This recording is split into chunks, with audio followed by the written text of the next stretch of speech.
दोस्तों नमस्कार, मैं मनोज कुमार शर्मा, आजाद हिंद आवाज न्यूज के लिए आपके बीच में एक बार फिर। जी हां, लेकर के एक ऐसे जज की कहानी जिस जज ने सीधे सीधे भारतीय जनता पार्टी की सरकार के नेताओं के गाल पर थप्पड़ जड़ दिया। जी हां, एक ऐसे ईमानदार जज ने जो किसी राजनीतिक दल का समर्थन नहीं करता, उसने आज औकात याद दिला दी भारतीय जनता पार्टी की सरकार के उन कारिंदों की जो कारिंदे उसके खिलाफ केस करने पहुंचे थे। जी हां, आज उस साहसी जज की बात करूंगा, उस साहसी न्यायपालिका के स्तंभ की बात करूंगा जो आज भी उम्मीदें जगा जाता है हर हिंदुस्तानी के दिल में। जो हिंदुस्तानी हमेशा अंत में जो चप्पल उतार करके सुप्रीम कोर्ट के मंदिर के सामने अंदर घुसता है इस उम्मीद में कि शायद सुप्रीम कोर्ट में न्याय मिलेगा या हाई कोर्ट में मुझे न्याय मिलेगा। आप सोच रहे होंगे मैं आज ऐसे कौन से जज की बात कर रहा हूं। ऐसे जज के बारे में शायद पहले कोई ब्लॉग डल चुके होंगे, लेकिन मैं आज बात कर रहा हूं कर्नाटक के उस जज की जिसको सरकार ने डराया, धमकाया और उसको मानसिक रूप से उत्पीड़न किया। हो सकता है जज लोया लोया भी ना बन जाए, लेकिन अब डिजिटल मीडिया का इतना सशक्त माध्यम है कि ये जज जो हैं अब नजरों में आ गए हैं। जब जज लोया लोया हुआ था तब प्रिंट मीडिया और मीडिया कम था। आजकल गोदी मीडिया के पास सिवाय भारतीय जनता पार्टी का एजेंडा चलाने के कोई काम नहीं है, लेकिन सोशल मीडिया पर कुछ आवाजें जिंदा हैं, यूट्यूब चैनल्स जिंदा हैं जो इस बारे में बात करना चाहते हैं। जी हां, बात कर रहा हूं एक ऐसे जज के बारे में जिसके बारे में राहुल गांधी ने भी ट्वीट किया। राहुल गांधी ने ट्वीट किया और उसके बाद यह खबर जो थी इंटरनेशनल बन गई। इंटरनेशनल खबर बन जाने के बाद विरोध शुरू हो गया कनाडा में।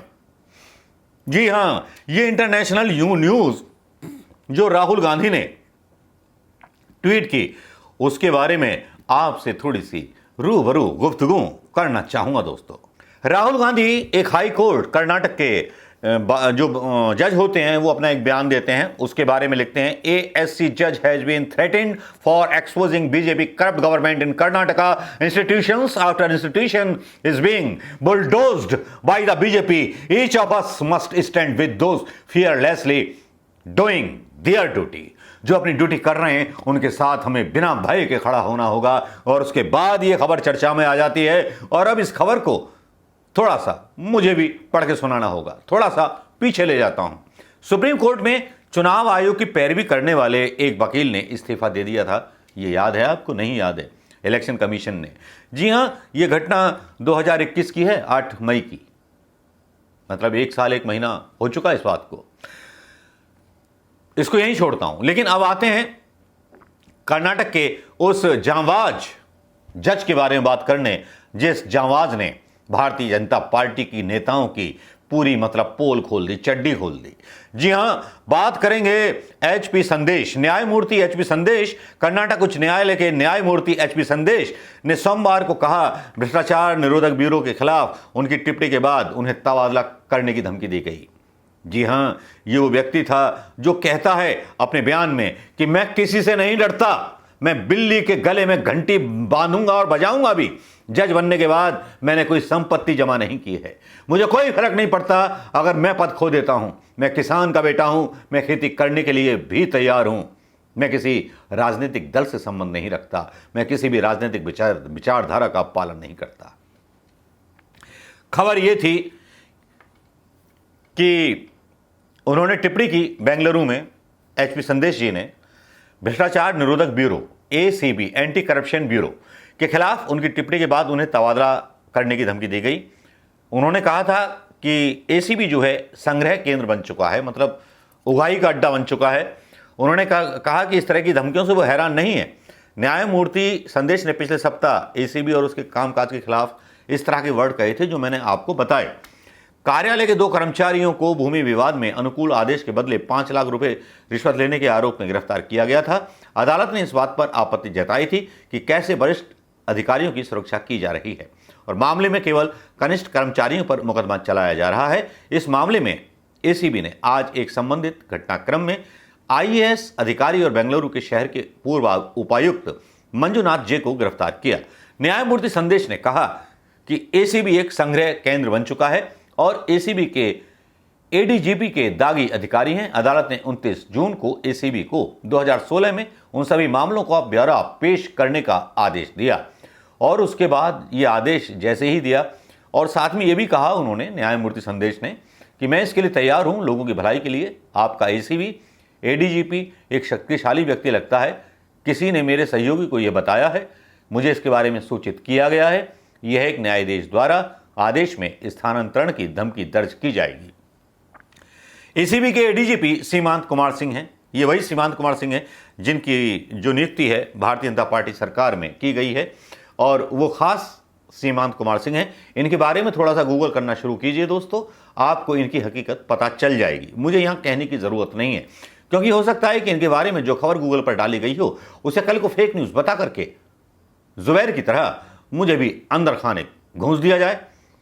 लेकिन हम भी थोड़ा सा चाल सीख गए और चालाक बनाते जा रहे हैं प्रधानमंत्री मोदी जी। जब एसीबी के वकील ने अदालत को सूचित किया एक और बेंच बी रिपोर्ट से संबंधित सुनवाई हो रही है, तो क्लोजर रिपोर्ट के लिए एक शब्द न्यायमूर्ति संदेश ने कहा, आप उन लोगों पर भी रिपोर्ट दाखिल कर रहे हैं जो रंगे हाथ पकड़े गए थे। आप मुझे विवरण क्यों नहीं दे रहे, जबकि सूचना खंडपीठ को दी जा चुकी है, मुझे नहीं दी जा रही, जज को नहीं दी जा रही वो जानकारी कि आपने किस आधार पर वो गिरफ्तार किए और किस आधार पर वो छोड़ दिए। एसीबी की एक टिप्पणी में कहा जज साहब ने कि आप जनता या दागी व्यक्तियों की रक्षा कर रहे हैं, काला कोट भ्रष्टाचारियों की सुरक्षा के लिए नहीं है। भ्रष्टाचार एक कैंसर बन गया है, इसे चरण 4 तक नहीं पहुंचना चाहिए। अधिकारी तलाशी वारंट की धमकी देकर जबरन वसूली की जा रही है। अदालत ने पहले एसीबी एडीजीपी के सेवा रिकॉर्ड को जमा करने का निर्देश दिया था। अदालत ने कहा था एसीबी एडीजीपी के सेवा रिकॉर्ड अदालत के सामने पेश नहीं किए गए, आप न्यायाधीश को धमकी देने के स्तर पर पहुंच गए। पूरा राज्य भ्रष्टाचार में डूबा हुआ है, अगर आप विटामिन एम हैं तो आप किसकी रक्षा करेंगे? विटामिन एम मतलब मनी। इतनी कड़ी टिप्पणी करने के बाद कोई जज कैसे भारतीय जनता पार्टी के सिस्टम में फिट हो सकता था? लेकिन जिस तरह से संदेश साहब ने खिड़कियां उड़ा दी, धोती खोल दी भारतीय जनता पार्टी के करप्शन की, जिसके बारे में गोदी मीडिया के हिजड़े बात नहीं करते। गोदी मीडिया के हिजड़े कौन हैं? अगर वो आज मेरी आवाज सुन रहे हो तो पहचान जाएं और इस पर अपनी जो है वक्तव्य दें। आज का खूबसूरत संदेश, आज का एक खूबसूरत जाते जाते एक कहानी, एक ट्वीट जो सबसे बढ़िया ट्वीट है, जाते जाते आपके सामने बोल देता हूं, क्योंकि अगला वीडियो जो है राज्यवर्धन साहब की जो है उतारेगा और कक्षा भी उतारेगा, सब कुछ उतारेगा। वीडियो बहुत शानदार है, लगा हो तो फिर कर दीजिएगा शेयर। आज का ट्वीट, कभी हिंदू युवा वाहिनी करणी सेना बजरंग दल को किसानों, बेरोजगारों और गरीबों के पक्ष में आंदोलन करते देखा है क्या? नमस्कार, जय हिंद दोस्तों।